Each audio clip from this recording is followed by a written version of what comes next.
Allow me to congratulate you, Madam President, on your election to preside over this 73rd session of the United Nations General Assembly. As only the fourth woman to hold this important position in the history of the United Nations, your election is indeed most appropriate in terms of addressing gender equality in our organization. The theme which you have chosen, and I quote, making the United Nations relevant to all people, global leadership, and shared responsibilities for peaceful, equitable, and sustainable societies, end of quote, resonates well with the mantra of Agenda 2030, namely to leave no one behind. The theme is a timely reminder for us to keep the momentum going 3 years after the adoption of the Sustainable Development Goals. Madam President, also at the heart of the 2030 Agenda for Sustainable Development is a promise to end all forms of poverty. This shared vision and common destiny requires us to put all our hands on deck in order to meet the ambitions and targets and create a better world. For us in the developing world, the eradication of poverty is at the top of our agenda priorities.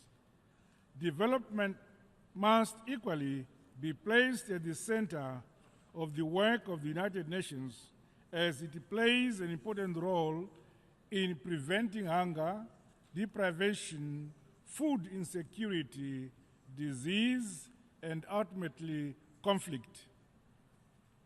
The inclusion of the interests and views of women, the youth, children, and vulnerable members of our societies should be integral and essential components in all our programs. Madam President, distinguished guests, I am pleased to report that Zimbabwe has made substantial progress in the implementation of some of the Sustainable Development Goals, in particular with regards to ensuring food security. Through our people-centered policies and planned programs, complemented by private and sector financing and investments, farmers receive inputs, equipment, and technical support. In a bid to improve nutrition and broaden income opportunities, we have also extended support to grow the livestock, fisheries, and wildlife sectors. We are confident that these multi-pronged programs will accelerate Zimbabwe's re-entry into the global economy and associated value chains. This is one example of innovation, creativity, and homegrown solutions in addressing key developmental and economic challenges in spite of the continued illegal sanctions imposed on our country. We call for their immediate and conditional removal. Meanwhile, we look forward to the first overall review of implementation of the SDGs to be held under the auspices of the General Assembly in 2019. Madam President, peace, security, stability, democracy, and good governance are essential ingredients for sustainable development. In view of the fact that elections are an integral element of democracy, my country held the much anticipated harmonized general elections on the 30th of July 2018.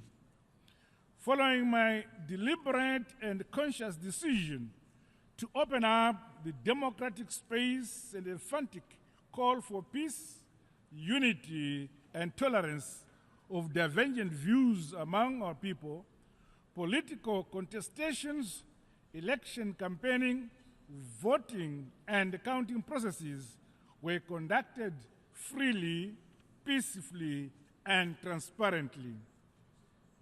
In the spirit of transparency and openness, a broader spectrum of international observers and the global media houses were accredited to observe our elections. The exceptionally peaceful pre- and post-electoral environment represented the maturing and entrenchment of democracy in Zimbabwe. We are grateful to the United Nations and other member states for sending election observer missions and for the technical assistance received by our election management body. The recommendations will be taken into account as we deepen our democratic and electoral processes. We shall continue to entrench constitutionalism, democratic traditions and norms, peace, unity, and harmony, for it is indeed under such conditions that sustainable development, inclusive economic growth, and prosperity can occur.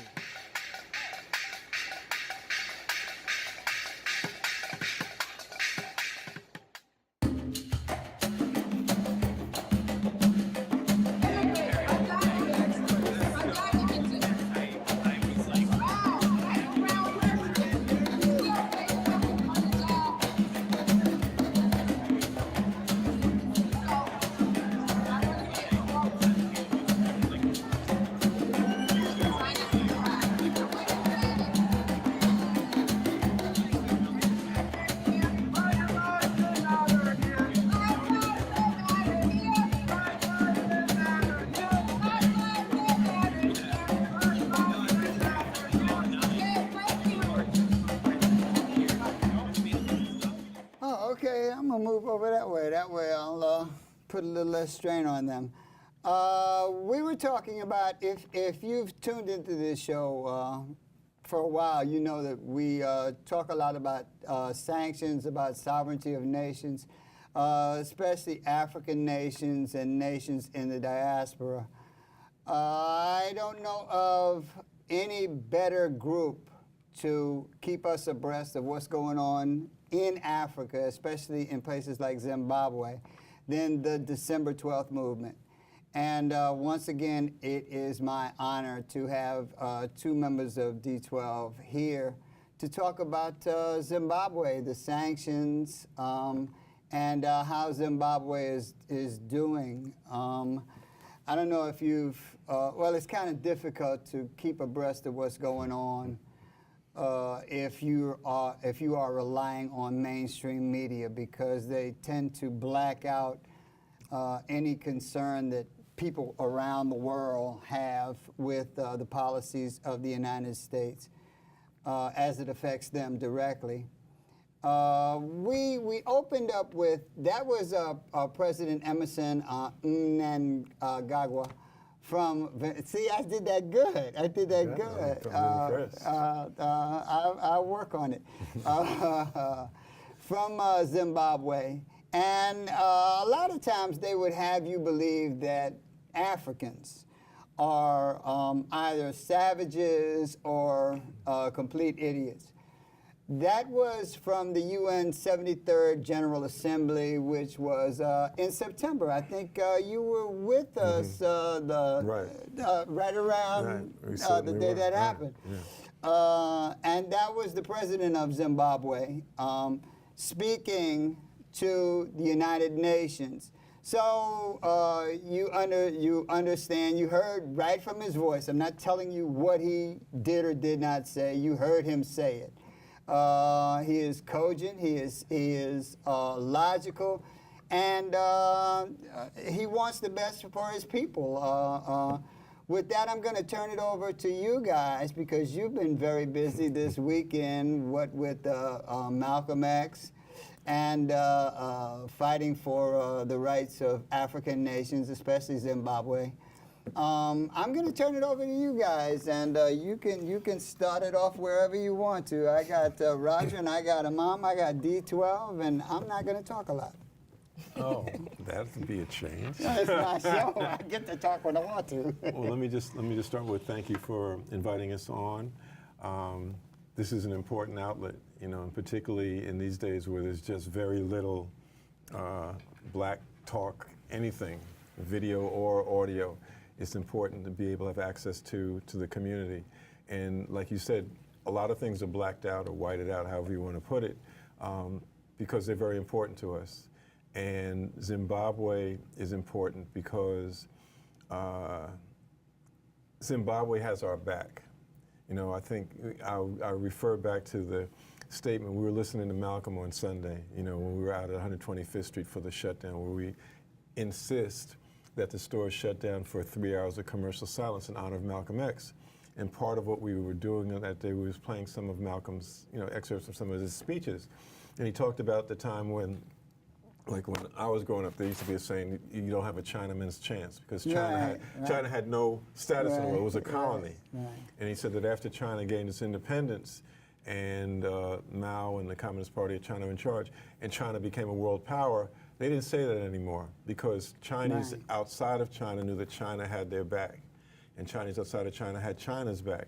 Well, similarly, that's what black people need here, you know, that we cannot continue to have our existence depend upon not the largesse of the United States, but whatever progress we made from struggling in the streets to force them to recognize our humanity and our human rights.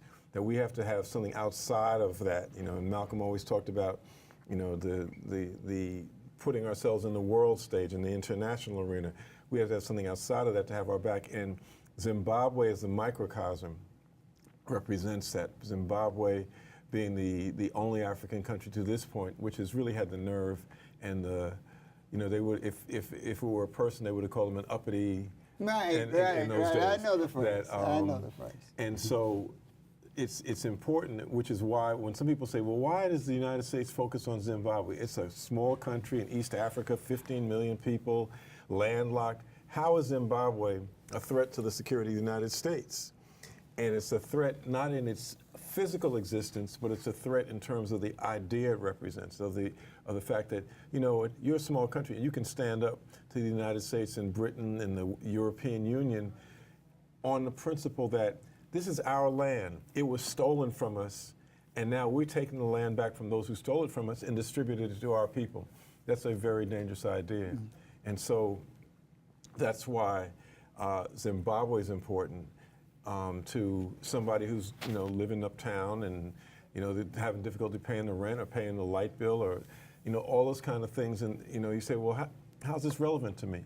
Because our conditions here are really tied to conditions in Africa. Even though we may not see it, mm-hmm. the people who are responsible for the conditions in Africa in terms of the oppression of Africa, the suppression of Africa, are the same people who are responsible for our situation here. And once we understand that and work together, we're in a better position to challenge that. One of the things I tried to show in the clip that we saw was the incredible resources that Zimbabwe has. And we tend to think of gold or diamonds, but Zimbabwe has a lot of resources. It's indicative of how intrinsic the resources of Africa and of indigenous nations are to the well-being of Europe itself. When they partitioned Africa, I think, what was it, 1885? Right? Yeah, somewhere, right. Europe partitioned Africa, and they said, you get this one, this country gets this one. Mm-hmm. Europe basically is a well, it's actually more than a continent, but for the sake of argument, we'll say continent. It's less than a continent, but yeah. Well, whatever. It's a section of white folks that basically don't have a pot nor a window without colonization. Mm-hmm. And when you talk about nations wanting to control their own resources, you're talking about a threat not simply coming from that nation itself, which is considerable, but a threat to the entire well-being of Europe. That has to factor in the thinking of some of the aggression that comes out of any colonized nation that seeks independence. It's the way that you put it. If you want to look at it in the way that when you were saying and how it was illustrated to me is that Europe is a leech. Europeans are leeches, and leeches need a host to survive. So if the host is like, I don't want you sucking my blood anymore, then that's a problem for the leech, because then how is the leech going to live? Right. And that's the reality of it, because at the end of the day, we know that Africa is the wealthiest nation, wealthiest continent of natural resources. We literally have everything. They can say, Swiss is known for chocolate, but where does the cacao come from? Right. They can't plant that in Europe. So, you know what I'm saying? They talk about diamonds on the queen's head and stuff like that. Where do diamonds come from? Right. You know, we are the source and we are the resource. So it's when it comes to Zimbabwe, and when Zimbabwe is saying actually no more of this leeching business, then yes, that definitely causes a threat for those European nations, specifically Britain, America. You know, it causes a problem for them, because now it's like, oh my God, what are they going to do? And now, because we're the forerunner for land reform, Zimbabwe is, oh my God, now you're going to set that example for all these other African countries. Oh, we got to stop that, and we have to try to make an example out of Zimbabwe and say, oh, if you try to liberate yourselves, if you try to be self-determined, this is what's going to happen. But but Zimbabwe is the example, not for that, but Zimbabwe is the example that you can liberate yourselves. And if all African nations were to come together and fight that fight, it would be unstoppable. So it's just like we have to see ourselves and see the power that we have. Yeah, and I think the point that Iman is making, right now, South Africa is facing the same problem. South Africa was facing the same problem since its independence, but they were able to put it off, and the problem is that they don't control their economy. They have political independence, they have a flag, but they don't control their economy. And their economy is not controlled in interest, notwithstanding the fact that there are a few Africans who've made a lot of money, including the current president, Ramaphosa, who did very well for themselves.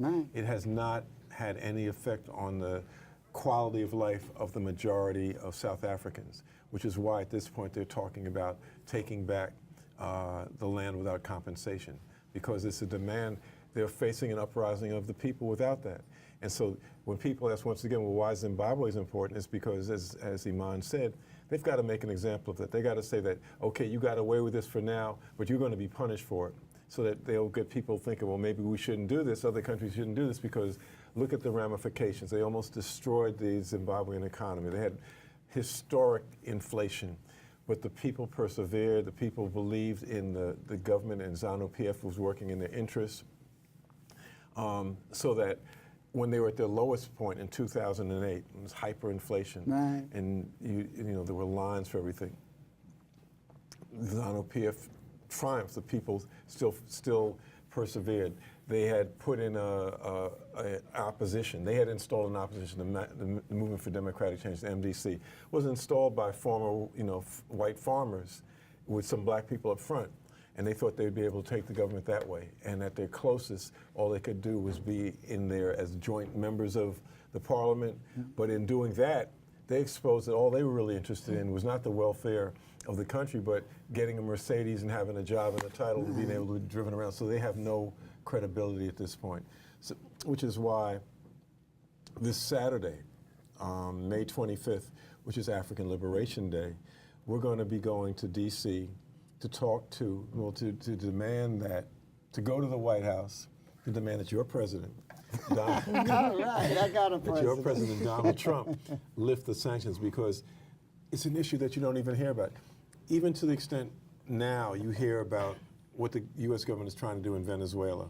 They're just upfront around, we want this oil, Right, we want we're going to this strangle stuff. the government. Right. It's the same thing they've been doing in Zimbabwe for the last 20 years, 19 years, since the Zimbabwe Democracy and Economic Recovery Act was passed in 2001 with the sponsorship of Jesse Helms, the racist cracker from North Carolina, and the co-sponsor. As opposed to the good crackers. Right. The co-sponsor, the non-racist cracker, right? The co-sponsor was Hillary Clinton.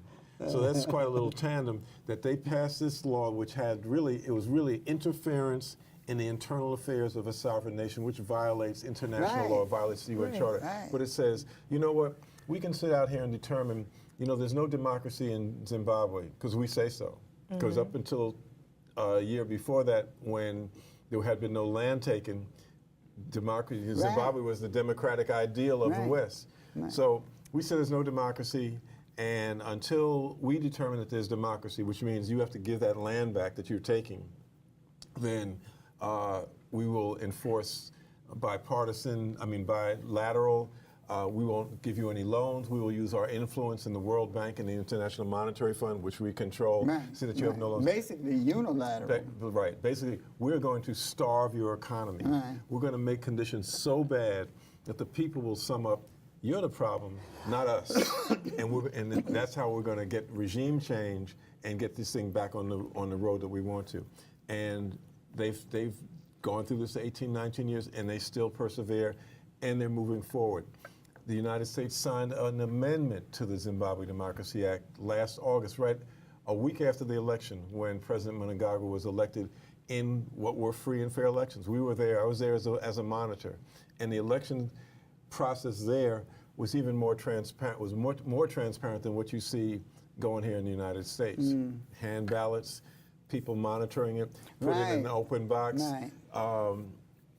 There's no way to stuff the ballot, because every party had the right to have people at each of the polling stations. So it was a free and fair election. But notwithstanding that, the Congress passed a bill with the compliance, or no, with who they voted for it, the Congressional Black Caucus, that said that they were upping the ante. They were making it even more onerous in terms of how these sanctions were going to be lifted. That not only did they have to, in essence, really try and return the land.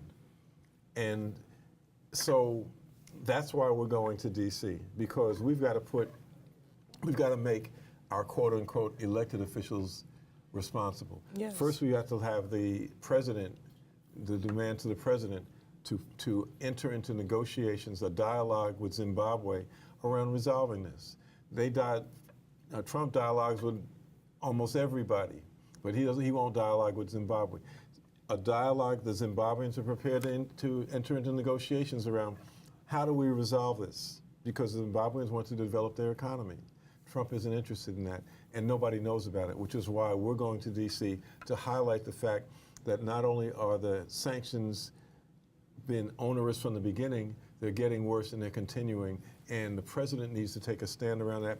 And the Congressional Black Caucus, who ostensibly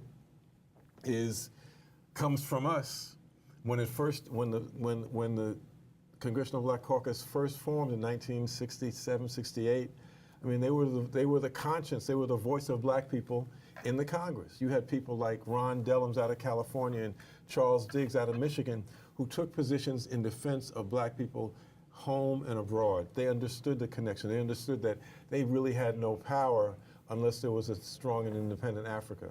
The people we have in here now, they're like lapdogs for Trump, as reactionary as he is. And so that's why we're going down this Saturday. We encourage any of your viewing audience who is interested in coming, they can give us a call. We may still have a couple of seats left on the bus, or you can hop on a bus and come down there.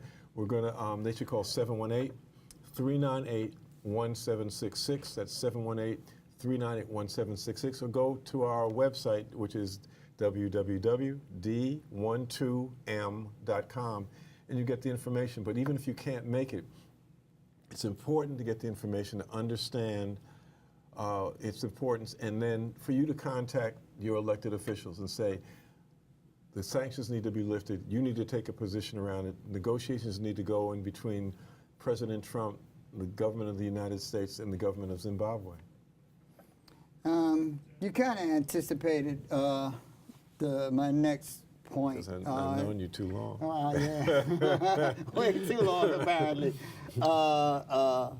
Black elected officials, on principle, it is my opinion, my humble opinion, that any black official that in any way is pro-colonization should die hanging upside down. That the very concept of being pro, I don't care what job you're trying to keep, to be pro-colonizer in and of itself is treasonous and traitorous to everything that came before you and everything that struggled and died so that you could have $2 over lunch money. We have not just a Congress, we have city council people, we have people in the assembly and state senators all over this country that join the colonizers. I mean, we have a congressman, a black congressman from New York running for president of the United States. Who has said that he would cut off his arm or something for Israel, which is like the weirdest ass stuff I've ever heard. In lieu of the fact that we seem to have reached a point where the people of the world have difficulty in trusting the people that they entrusted to protect them. How important is it that we pay close attention to who is running for what and force them to say what their position is on issues that directly affect us all across the globe? How important is it that we hold them to the fire, put their feet to the fire? I think it's extremely important to hold them accountable because they're supposed to be running for positions that are supposed to be in our interest. And I think its time is up with the bamboozlement of black people because it's ridiculous. And on the issue of Zimbabwe, the CBC, they say in their, when it comes to like international affairs, that their interest is about brothers and sisters here and abroad. Well, the brothers and sisters in Zimbabwe are feeling it because sanctions are a weapon of mass destruction and they're used to destroy the people. You know what I mean? Not having the medical supplies that you need, not having the waste management chemicals that you need, which creates the cholera and the malaria and all that other stuff. So then and then you don't have the medical supplies to help you with that. Starving people and stuff like that. What part of your interest is for the brothers and sisters abroad if you are signing off on sanctions in Zimbabwe and that's clearly there to destroy the people? So black elected officials need to be held accountable for real because enough is enough. Like people are really dying out here and people are really getting hurt. And it's not fair to just do the same thing and try to hoodwink us like other European white crackers, whatever. They do that to us enough. So and it's not too early. Most of our congressional elected officials are up for re-election next year, and they need to understand beginning in 2019 that people are not going to forget in 2020 what they did or didn't do this year in terms of the conditions of our people, and that part of that is just an analysis of their understanding of the relationship between domestic problems and international problems and foreign problems, and that we expect more of them. You know, there is a greater demand that the fact that they were elected should not be taken for granted. That, you know, as people used to say, people died for the right to vote. We always say people didn't die for the right to vote. People died to be free. Right. And voting was seen as one of the ways of doing that. And we need to take advantage of that. They can't pimp that and simply say, well, you elected me, and now I'm not going to do anything in your interest until it's time for re-election, and I'll come and throw you some paper towels, you know. So that's one of the things we want to come out of this. We're going to be making that demand and organizing people to make those demands in every means possible, every way possible, on our black elected officials to up the ante and push for the repeal of the Zimbabwe Democracy Act. Yeah, they use a lot of slogans to keep us programmed, and they talk about equality. My position is equal to what? I don't want to be equal to a damn devil. The United States, when you look at cooperative nations of the world, when you look at the world, the United States right now is basically a rogue nation. It pulled out of the Human Rights Council. It pulled out of the International Criminal Court. It basically say, I do what I want, when I want. If you don't like it, then slap my face. It is inconceivable to me personally to see black elected officials going along with a lot of things that are being done in the name of being American or you know, making America great again, or whatever little slogan they're using. Aside from the disappointment, we, as you say, not only do we have to hold our black elected officials, if no other elected officials in the world, we need to not just hold our black officials accountable, but steer them in the direction that we have been attempting to go in since they stole us from Africa in the first place. Your thoughts on having to deal with the Cory Bookers and the Camilla Harrises, and you know, are they thick? Is it they're just like too stupid, or just they slick, or what the hell is the matter with these people? Well, I think it's not a question of intelligence, because they're very smart. It's a question of... Too damn smart. It's a question of decisions. You make decisions, you make a decision on whose interests you're going to work in for whatever reason. You know, when Cory Booker was running, I mean, a lot of money came. Well, I remember even with Hakeem Jeffries in Brooklyn, when he was running, and Charles Barron was running against him. And there was money coming in from all over the country for Hakeem Jeffries, because those sources have made a decision around, he's in our interest. Right. He's our guy. He's our Negro. He's our guy. And so they make decisions. You know, to attribute it to stupidity is giving them an easy out, because none of them are stupid. They make a decision, and the real question is, how much do we bring to bear to influence them to understand the consequences of ignoring us are going to be that you're not going to be reelected. Right. You know, or you're not going to be able to conduct what you want to do when you want to do it without interference by people. And to this point, we haven't done that. We haven't done that to the extent. It was the same thing when President Obama was elected. People supported Obama. Right. You know, he was black. Right. You know, because he was black. Right. But that wasn't going to be sufficient in terms of then the type of lobbying and pressure that needed to bring him into the fold around doing things for black people. Because his position was, I'm the president of the American people. I'm not the black president, not the president for black people. Right.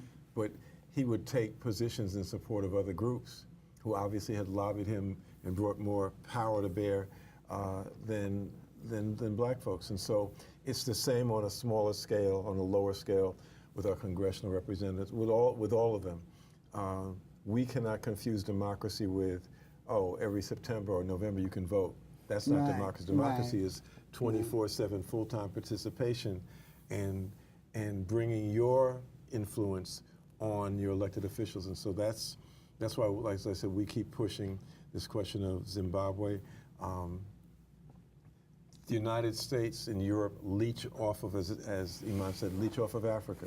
There was a president in Cote d'Ivoire named Gbagbo.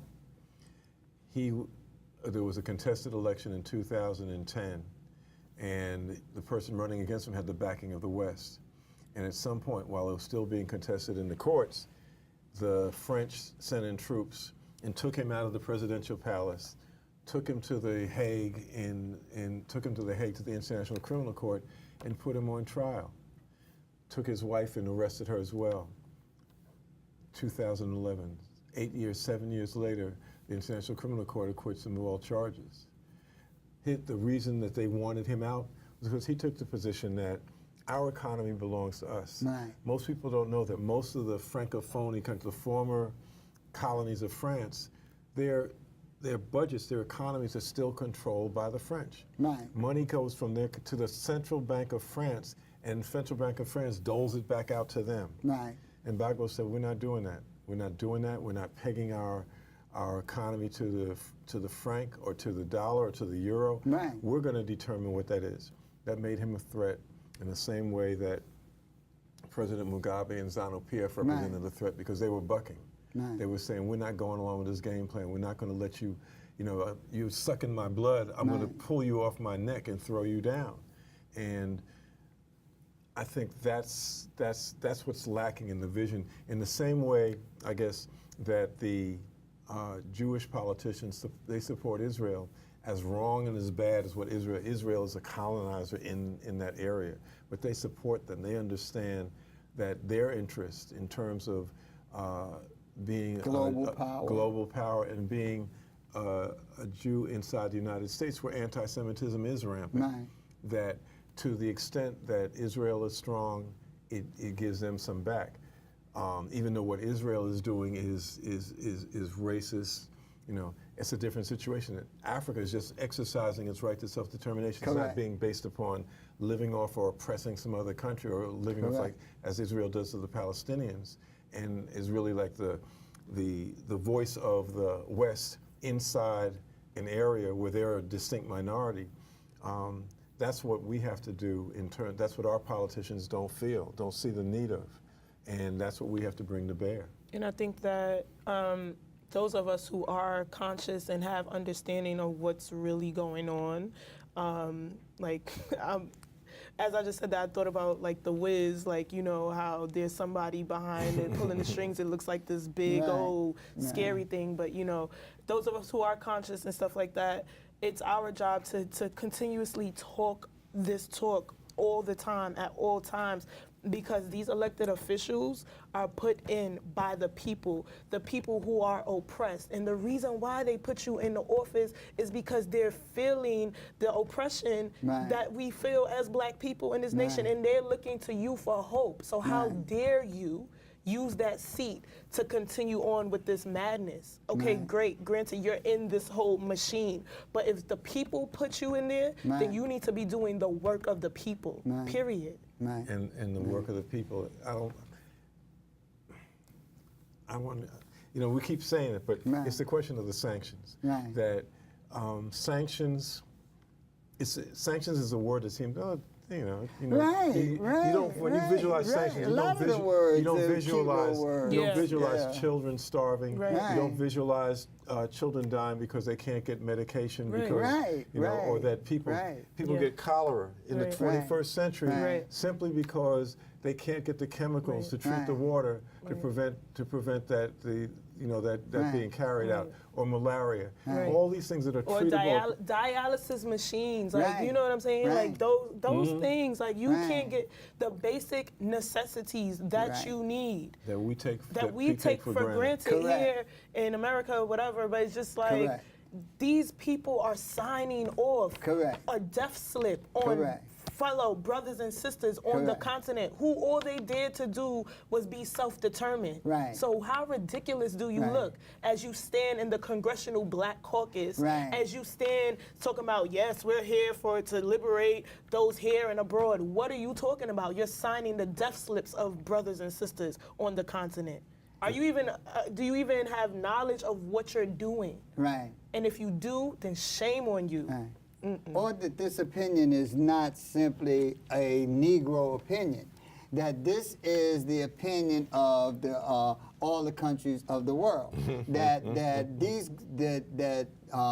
sanctions cannot be used. The world, the UN has already determined that you cannot impose sanctions that inhibit the flow of food and medicine. Right. But that is exactly what you use sanctions for, Yep. Right. to make sure that people cannot trade, cannot access medicine. Right. Medicine.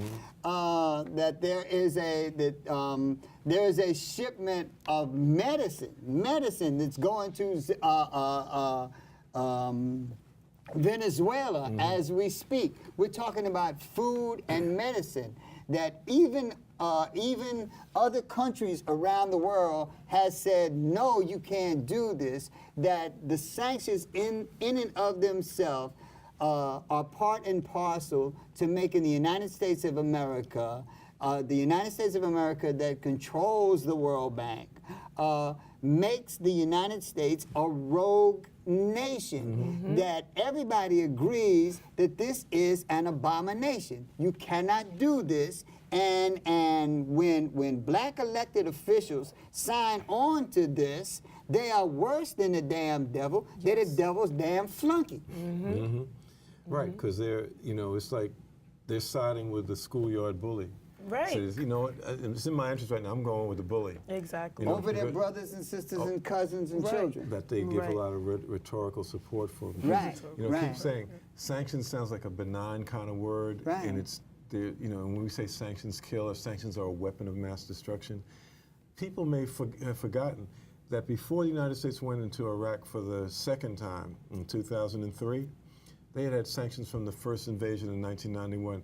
They had sanctions on Iraq, and by the United Nations estimate, over 1 million children died from those sanctions. More children died than people who died in actual combat. Right. So sanctions is not something that's benign. It's not something soft. It made it's almost like when people say, "Oh, gentrification."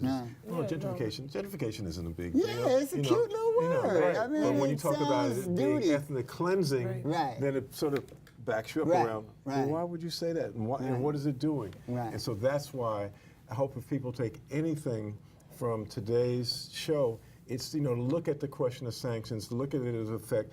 Oh, the other trick they play is say, well, these are targeted sanctions. They're only targeted at higher ups in the government. That's not how it plays out. Higher ups in any government don't feel the direct effect from sanctions. Correct. So maybe they can't travel to another country, but they don't feel it like the people on the ground. The I don't objective know of of these a sanctions. poor leader. Yeah. I don't care what little rock you the chief of. Your belly is sticking out. You got the lay of the land. I don't know any poor, It's game. any It's suffering game to talk leader. about target. It's so that it can make it it can make something that's unpalatable. If people understood it, make it palatable for people saying, you should support the sanctions on Zimbabwe because they're only targeted at the leadership, so they can get people to go along with, okay, the leadership, they're supposedly bad guys, so I don't care. But when you see the effect it has on the ground and what the effect it has on people, then they might say, well, no, hold it. What are these sanctions for? And that's what this is about. It's right now it's a war of propaganda to get our community to understand sanctions kill. In their most extreme form, sanctions kill. Short of that, they create a whole lot of other devastation in the life of people. It prevents the government from getting what it needs to be able to actually provide the goods and services to people. Then the U.S. says, well, look, this government isn't taking care of the people. It's like what they said about Venezuela. The government of Venezuela is not taking care of the people. At the same time that the United States took the money that belonged to Venezuela out of the bank, gave it to an opposition person that they had set up. So it's a game, and we've got to be able to see through it. We've got to be able to see through it. And we have to always acknowledge as Zimbabwe being the example of doing something that no other African country has ever done, and that is take back what was rightfully theirs, take back the land that rightfully belongs to them. You know, that is, Zimbabwe is the example. So we black people must look to Zimbabwe and we must be in solidarity with Zimbabwe because they are the example, period. You know what I'm saying? They are the first to ever do something as extraordinary as that. And that's why they're being punished. And that's why we have to have their back because as Roger said, they have our back. You know what I'm saying? And you talk about the francophone colonies to show you just how prevalent the colonialism is. The most common language in Africa is French. What the hell is that? And it's funny how it's going backwards because the other day when we were playing the Malcolm piece up on 125th Street, he was talking about when decolonization was occurring and that the French offered the Africans, you know, they were trying to get around the question of land, and he said Africans said, oh, they were going to integrate the African colonies into France, and they said, the Africans said, we don't want no France, we want our land. Right. But that's what the French ended up doing. The former French colonies have really bought into that they are like suburbs of France. Right. They think that their culture is French. Right. You know, different European colonizers had different tactics. The British were different. You know, it was more like business, you know, and you can be part of the Commonwealth, but nobody had a view that we're really part of Britain. Right. Whereas the French, a lot of the French former colonies have really sort of brought into that. And, you know, as Stephen Biko said, the weapon in the mind of the oppressor is the weapon in the hands of the oppressor is the mind of the oppressed. That's the most potent weapon. Right. And if you have people thinking that, really, I'm Senegalese, but I'm part of France. I'm part of France. Right. You're not going to struggle against it. You're not going to struggle against of your income going to France before father decides you can have an allowance, which is your economy. Right. And to make your point, France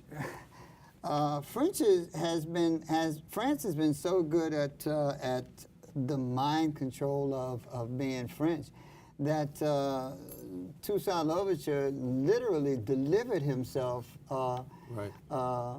into prison, to his death. Right. Him and his son delivered themselves into their clutches. I just wanted, this is sort of like on point, off point. I'm not sure if how many of your viewership knows, Culture and Chimaranga, who's part of the leadership of the December 12th, passed last week. And he was very instrumental in terms of developing our relationship with Zimbabwe. Right. His name was given, his name Chimaranga was given to him by a Zimbabwean back in the 60s when he was working at the San Francisco State teaching Black Studies, because San Francisco State had developed the first Black Studies program. And when we started regularly attending the United Nations Commission on Human Rights in the late 80s and in the 90s right through to today, it was our discussions with the then Foreign Minister, Nathan Shamir that Chimaranga led, that led to us developing the stronger relationship with Zimbabwe. We had always had some relationship in terms of support for Zimbabwe and their struggle. And so in 1994, we went to Heroes Days, one of their national holidays where they honor, I guess it's like Memorial Day would be in the United States, but it's the day where they honor people who fought in their wars. And their wars for freedom were called Chimarangas. There's two Chimarangas, and then the third is their struggle for freedom. And so we started going there in 1994, and Chimaranga was part of that, led that group there. He and Viola Plummer and Robert Taylor went there. Robert Taylor also, he passed 2 years ago now. Right. And so we developed a strong relationship with Zimbabwe.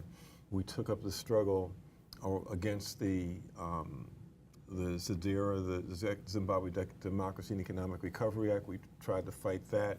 When President Mugabe, who was then president, came to the United States in 2000, we organized a meeting at Mount Olivet Baptist Church in Harlem, 120th Street. Like over 4,000 people came to hear President Mugabe and support Zimbabwe. Right. And over the years, we've done a lot of different things. We've monitored the elections just to make, in terms of the whole question of monitoring the elections. We've attended different of their conferences and congresses.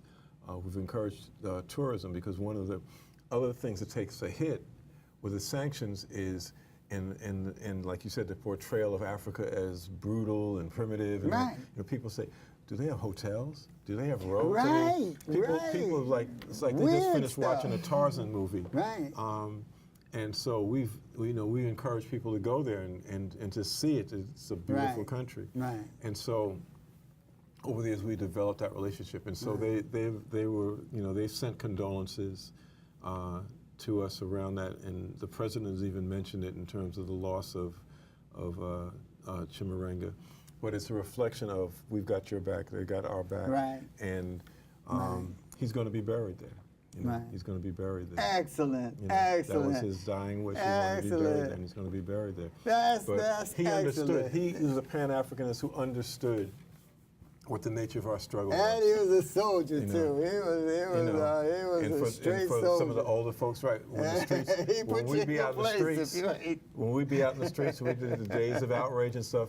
He was the tactician. He was the one who the police. It was like, what is that? What's that cartoon? They can never Wile E. Coyote or something. Yeah.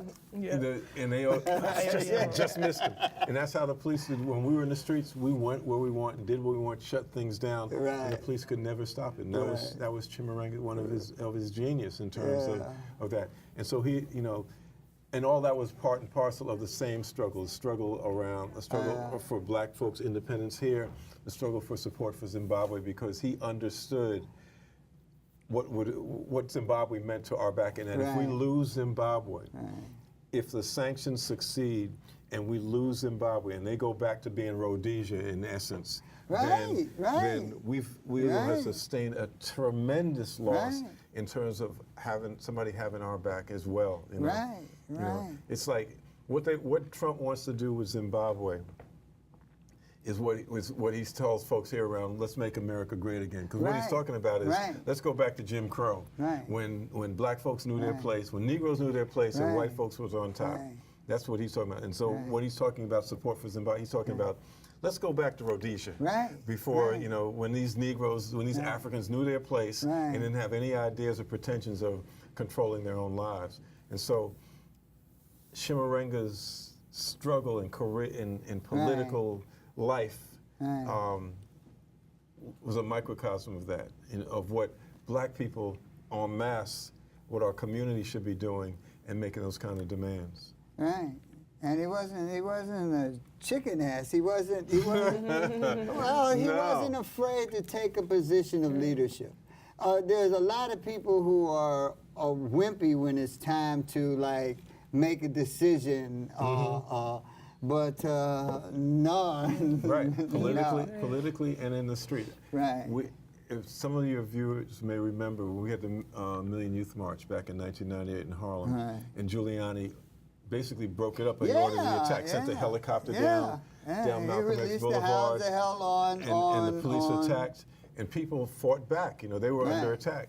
So a day or so after the march, after the rally, we were at our headquarters in Brooklyn, at Sister's Place, and all of a sudden, we got word that the police had sealed off a perimeter, like a 2-block perimeter, because they were looking for one of the brothers who they said had been fighting with the police, and they were looking for him.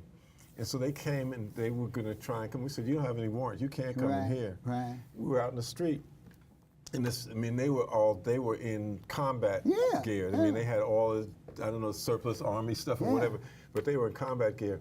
And there was a cop, or I don't know what law enforcement he was, a cop, federal, I don't know. He had he had an AR-15, and he's pointing at Chimeringa. Chimeringa walked up and told him, "Put that down." Right. He used a little colorful language. Yeah, Put that down. well, but not only did he tell him to put it down, he put his hand on it and forced that bad boy down to the ground, and they didn't do anything. Yeah. But it was an example of self-determination and fearlessness, you know. And they never got, they didn't at that point, they didn't get who they were looking for. They left, and we were still standing our ground, you know. And I think that's the fearlessness. That's the example that we have to have. You know, Chimeringa fought. He did his work. And now he's passing on the baton. We have to continue the work, and we have to continue in fearlessness, because these colonizers are trying to make us so scared and weak of everything. But you have to fight back, because what they're doing is wicked.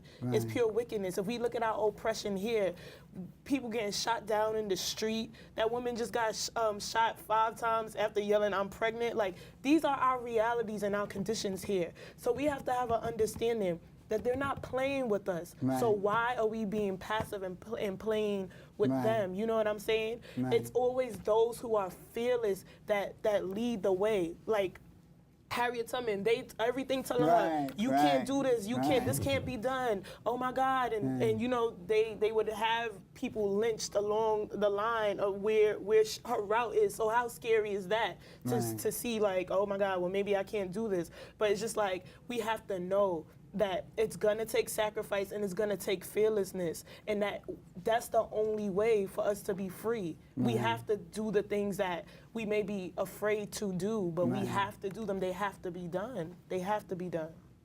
And that is exactly what they're talking about. They're not talking about getting black people to know their place. They're talking about black people, people of color, indigenous people all over the globe. Not just know your place. It's one thing to know your place. They want you to accept your condition and take comfort in the acceptance of your position. So they want you to relax and enjoy your role as a lesser. As opposed to like fighting back against your oppressor and the oppressive conditions. Obama with the "I'm not a black president," and that sounds slick. But you don't have to be a black president. All you have to do is take a righteous position, a position on justice, and we'll come out fine. The problem is that your position was not a just position, because Palestine is not quote-unquote black folks the way we think of black folks anyway. But that is a righteous position, to take a position against colonizers, to take a position of not declaring Venezuela a threat to U.S. security, imposing sanctions on them that will cripple their economy. We're not talking about Chicago and Detroit. We're talking about righteous positions that you should have first, because you are African. You know, you are black. I don't know whether they covered up all the mirrors, but you really are. You are black, and your wife is black, and you got black children, and all that kind of stuff. If you just take a righteous position, everybody will come out fine. And we got your back. So I know we're running out of time. We just want to let people know, this Saturday, May 25th, we're going to Washington, D.C. We're going to meet at 12 o'clock at the African American Civil War Veterans Memorial in Northwest Washington, D.C., and march to the White House to tell President Donald Trump he's got to lift the sanctions and let the CBC know that they got to back us. Phone number 718-398-1766. All right, we'll see you next week. Peace. We out. Good timing, bro. Hey, brother. Glad you got that clock on Thank you. Yeah. We're going to live it. Yeah. I'm listening to y'all. I ain't even looking at the clock. I was like, oh, John, he's looking at my clock better than I am.